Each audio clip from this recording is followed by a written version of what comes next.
Direct. Bonsoir Aurore Berger, Bonsoir. députée LaREM des Yvelines. Vous êtes également porte-parole LaREM, porte-parole de la majorité à l'Assemblée. Mathieu Bolreda, bonsoir. Secrétaire général CGT cheminot de Versailles. Alors l'ensemble des partenaires sociaux étaient reçus aujourd'hui. On l'a vu à Matignon, hein, ça dure depuis le début d'après-midi, depuis 14 h. Il y aura un nouveau rendez-vous demain.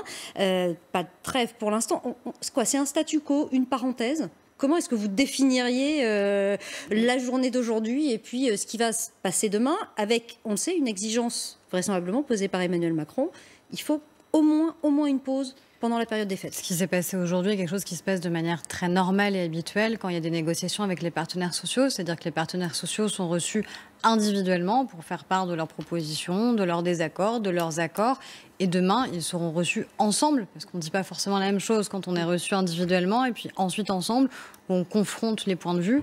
Ce qui est important, il y a plusieurs choses. Il y a à la fois, nous, la réforme qu'on a promise et sur laquelle on s'est engagé devant les Français, qui est le fait d'arriver à un régime universel de retraite et par points. Ça, c'est l'engagement très clair qu'on a pris.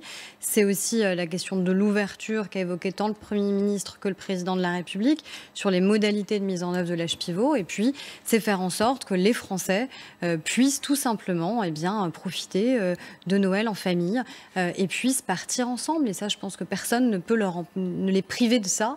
Ce serait profondément injuste pour les Français. Je pense qu'ils ne le comprendraient pas. Et je ne vois pas pourquoi les syndicats s'opposeraient à ça. Vous avez prononcé le mot ouverture. On va revenir sur la pause. Mais ce mot ouverture, il a été prononcé par certains des responsables syndicaux qui ont vu Édouard Philippe aujourd'hui. Pas tous. Yves Verrier, par exemple, n'a pas eu le sentiment que la porte était ouverte. Comment vous percevez cette journée, ce qui va se passer demain? Écoutez, j'étais pas présent, mais quand même, si vous me permettez quand même de réagir, et c'est en lien avec votre question, Madame Berger parle de négociation. Jusqu'à présent, il n'y a eu aucune négociation. Il n'y a simplement un gouvernement qui, les 22 fois où il a reçu par exemple la CGT, n'a fait que dire c'est notre projet, ce sera comme ça et pas autrement. Vous pouvez faire grève, mais ce sera comme ça. Nous serons droits dans les bottes, face au mur du 5 décembre, etc. etc. Aujourd'hui, je ne vois pas de quelle nature seraient ces négociations. Il n'y a aucune annonce qui sont faites, mais on peut dire qu'on ouvre des négociations tout en disant à côté partout on sera ferme et on maintiendra toutes nos propositions. Ce que vient de dire, même très tranquillement, mais ce que vient de dire quand même Madame Berger immédiatement, c'est-à-dire que lâchera pas sur les points précis. Par ailleurs, c'est pas tout à fait le projet que vous présentiez aux Français. Enfin, en tout cas, c'est pas ce qu'ils ont découvert, puisque un régime universel et par points. Je vais juste finir. Je vous ai écouté vraiment religieusement. Je vous ai écouté religieusement et je vais. Oui, mais est-ce que vous allez voir? Parce que c'est exactement ça. C'est cette phrase-là que j'ai prononcée. En fait, je pense qu'il faut que vous me laissiez parler et après vous expliquerez à quel point je dis des bêtises. C'est mieux comme ça. On arrivera à se comprendre et ce sera mieux pour les téléspectateurs. Ce que je vous dis, c'est que vous avez parlé d'un régime universel. Ok, ça c'est ce que vous avez dit. Ce que vous n'avez pas dit et ce que les Français ont découvert, et c'est ce qui fait qu'ils sont à 70% contre aujourd'hui cette réforme et qu'ils soutiennent la grève, y compris malgré les désagréments que ça peut leur causer maintenant et à Noël. Et les sondages le montrent. Non, un peu moins pour Noël. Clairement pas pour Noël. Vous pouvez dire ça, mais si vous voulez, ce week-end, il y a eu un sondage du Point qui était très drôle. La CGT menace Noël. Soutenez-vous la CGT? 79% ont répondu oui.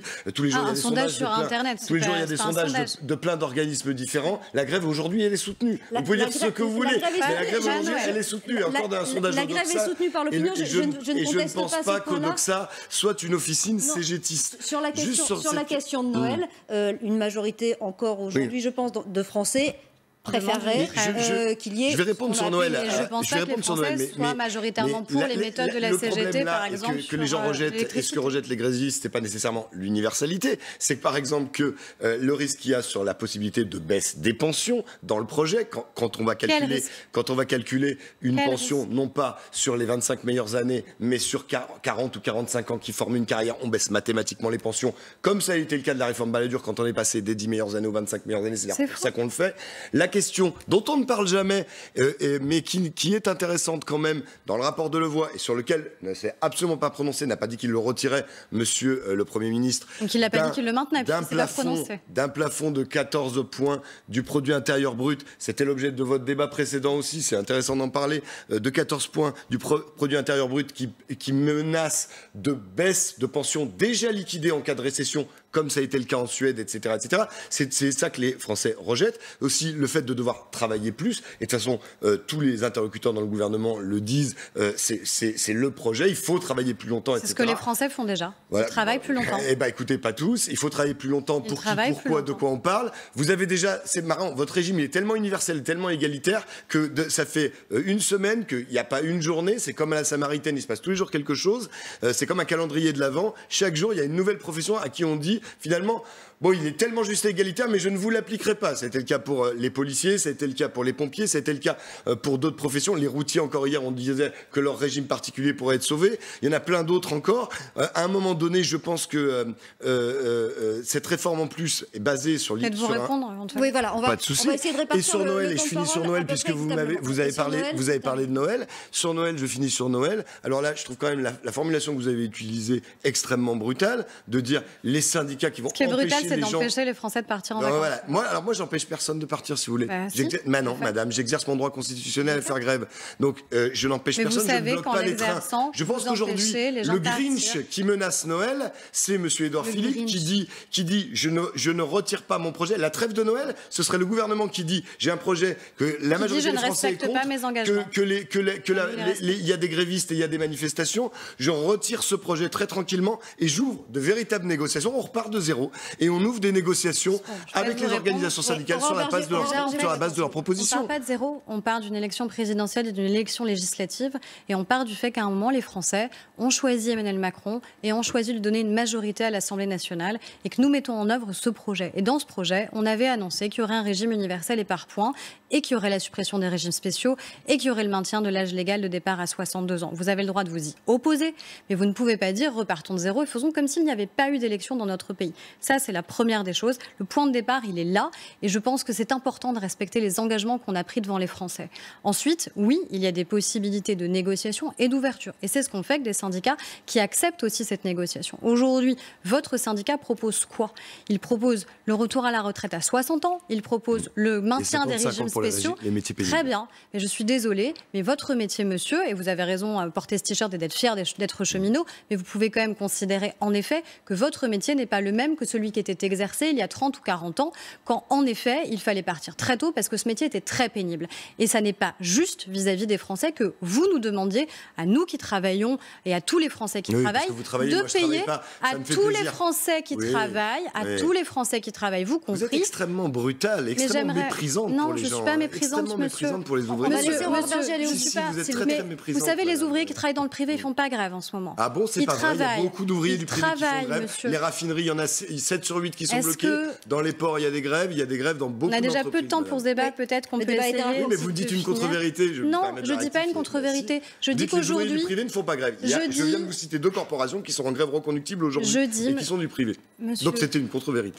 Non, monsieur. Si, madame. Je dis, monsieur, que les salariés du privé, massivement, ne font pas grève dans notre pays. Je dis, monsieur, que vous avez des méthodes qui, elles, sont brutales. Quand la CGT, quand vous coupez l'électricité, par exemple, vous trouvez que ce ne sont pas des méthodes brutales. La CGT l'a revendiqué de manière très claire. Le patron CGT de RTE a revendiqué d'avoir coupé l'électricité de milliers de Français. Ce qui a conduit à couper l'électricité, notamment dans une clinique, qui a conduit à couper l'électricité dans une caserne de pompiers. Philippe Martinez, qui a été interviewé aujourd'hui sur ce point, a dit qu'il approuvait ces méthodes. Donc ça veut dire qu'il y a une clinique où il y a des gens qui sont soignés, où immédiatement, on n'a plus d'électricité. Une caserne de pompiers où il n'y a plus d'électricité. Alors, c'est qui est brutal? C'est une méthode qui fait qu'à un moment, nous avons été élus sur un programme où ce sont des gens qui coupent l'électricité parce qu'ils veulent se faire entendre. Qu'est-ce qui est brutal?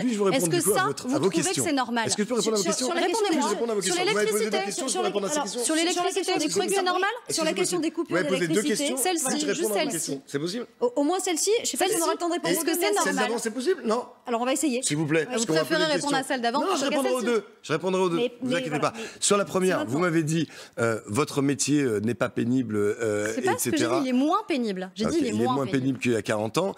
Excusez-moi, madame, quand je me lève à 2h du matin pour préparer ma machine, vous êtes dans votre lit. Je pense que non, dans 2h du matin, je suis très souvent dans l'hémicycle. Je reconnais que mon métier est moins pénible que le vôtre. Ce que je vous dis. Non, mais attendez, mais moi je ne vous mets pas en concurrence. C'est vous qui dites, il est moins pénible qu'avant et ce régime coûte 3 milliards d'euros aux Français. Mon métier est pénible, mais en fait, fait, laissez-moi parler. Moi, je vous ai écouté raconter, y compris les contre-vérités, vos billevesées. Laissez-moi répondre. Donc, à un moment donné, mon métier, il est pénible, comme le métier de beaucoup de Français, et je suis pour que tous les métiers pénibles aient effectivement la possibilité de partir en retraite avant. Il y a un métier pénible, notamment aujourd'hui, qui n'est pas pris en compte dans vos trucs de pénibilité. Par exemple, les égoutiers, dont ils ont une espérance de vie de 58 ans, et qu'aujourd'hui, vous allez faire travailler jusqu'à 64 ans. Et ben, vous allez faire travailler aujourd'hui jusqu'à 64 ans. Moi, je suis pour qu'on avance sur la pénibilité, justement. Voilà. Moi, je suis pour qu'on puisse avancer dans ces négociations là-dessus. Je trouve que ce n'est pas normal. Le temps file. Sur la question des coupures d'électricité, oui, je suis désolée, on a pris du direct parce que c'est aussi l'actualité qui se déroule sous nos yeux. Les coupures d'électricité. Je pense qu'il faut que vous vous adressiez à nos camarades de l'énergie. Je ne suis pas moi-même de l'énergie, mais je pense qu'effectivement, ils l'avaient dit, nous couperons des bâtiments publics. Ils ont coupé des... Mais pas que.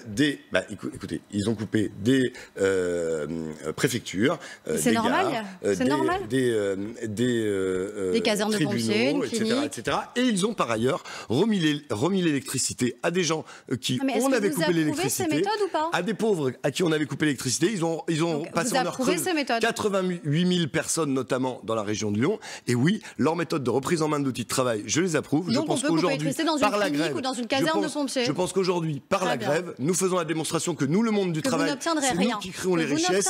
C'est nous qui créons les richesses, et que c'est quand on s'arrête de travailler qu'on le montre, et que vous devriez écouter la classe ouvrière au lieu de ne faire que respecter l'agenda du MEDEF qui veut nous faire les poches. Je respecte l'agenda des Français et l'élection. Les Français n'ont pas voté pour avoir des pensions plus basses et de travailler jusqu'à 64 ans. Ça, ce n'était pas dit par M. Macron, qui disait d'ailleurs qu'il était opposé à augmenter il était opposé. M. Macron, pendant sa campagne, a dit qu'il était opposé à faire travailler les gens plus longtemps. Et oui, les gens ont voté pour lui, a priori, sur cette base. Je suis désolée. Le maintien, l'âge légal dans notre pays sera maintenu à 62 ans. C'est l'engagement que nous avons pris devant les Français, et c'est l'engagement que nous tiendrons. Je retiens juste de cette conversation que vous trouvez donc tout à fait normal des méthodes qui sont extrêmement brutales. On va pas relancer le débat, Aurore Bergé. Je pense qu'on a compris votre position sur cette question. On verra quelles seront les propositions demain d'Édouard Philippe. J'aimerais bien avoir celle de la 62 ans. L'échange avec lui, il a été